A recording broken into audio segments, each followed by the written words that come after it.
video' channel এটা যিটো কৰিছে মই ভাবিছো সংবাদ কৰ্মীজনৰ ওপৰত কিন্তু আমি এটা মানহানিৰ গোচৰ ধৰিম আৰু এইটো চাইবাৰ ক্ৰাইমৰ লগত যদি জড়িত হৈছে তেনেকুৱা দিশলৈ আগবাঢ়িম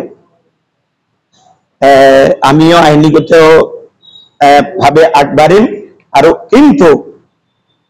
যি চক্ৰান্ত ভাবিছিল যে আগন্তুক সময়ত যাতে আমাৰ মুখ বন্ধ কৰাৰ যিটো আমি মানে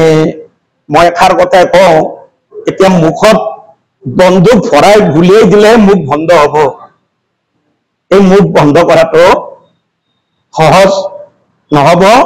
আগন্তুক দিনতো খুব উচ্চ কণ্ঠে মাত মাতিম আৰু তাত আপোনালোকৰ সহায় সহযোগিতা বিচাৰিম এইখিনিয়ে কৈ মই মোৰ মূল কথাখিনি সামৰিছো হোৱাটছএপত মেছেজত তাৰমানে খুব বিশ্বাসত শিক্ষয়িত্ৰী গৰাকীক বিশ্বাসত লৈছে এই যিজন এটা দায়িত্বত আছিল মূল যিজন মানে ষড়যন্ত্ৰকাৰী তেওঁ বিশ্বাসত মেছেজ বিলাক লৈ আন মেছেজ বিলাকক লৈ তাৰমানে সেটিং কৰিছে তাত এডিটিং আছে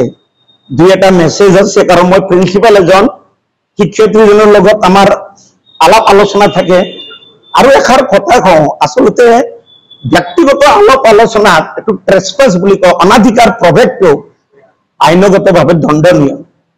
তাতে আৰু শিক্ষয়িত্ৰীৰ লগত মোৰ আলাপ আলোচনা আৰু তেওঁৰ মোবাইলটো নিজৰ লৈ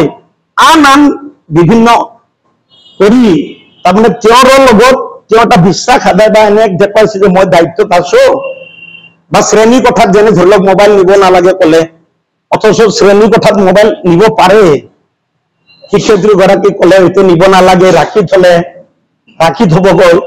আমি টিচাৰ্ছে শ্ৰেণী কোঠাত মোবাইল সাইলেন্স মোডত ৰাখিব কওঁ মই কিন্তু মই শ্ৰেণী কোঠাত মোবাইল নিয়াত বাধা নাই কিন্তু তেওঁ এটা দায়িত্ব দেখুৱাই যে মই অমুক দায়িত্ব মই জানো এইটো মোবাইল নিব নালাগে এইবিলাক বিভিন্ন কথা বিভিন্ন কৰি মই তাতকে বেছি গ'লে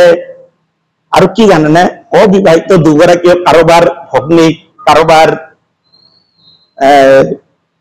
জীয়েক যিহেতু আইনীগতভাৱে আগবাঢ়িছে মৰনো মোৰ স্পষ্টীকৰণ মোৰ বেছিকে দিয়াৰ প্ৰয়োজন নাই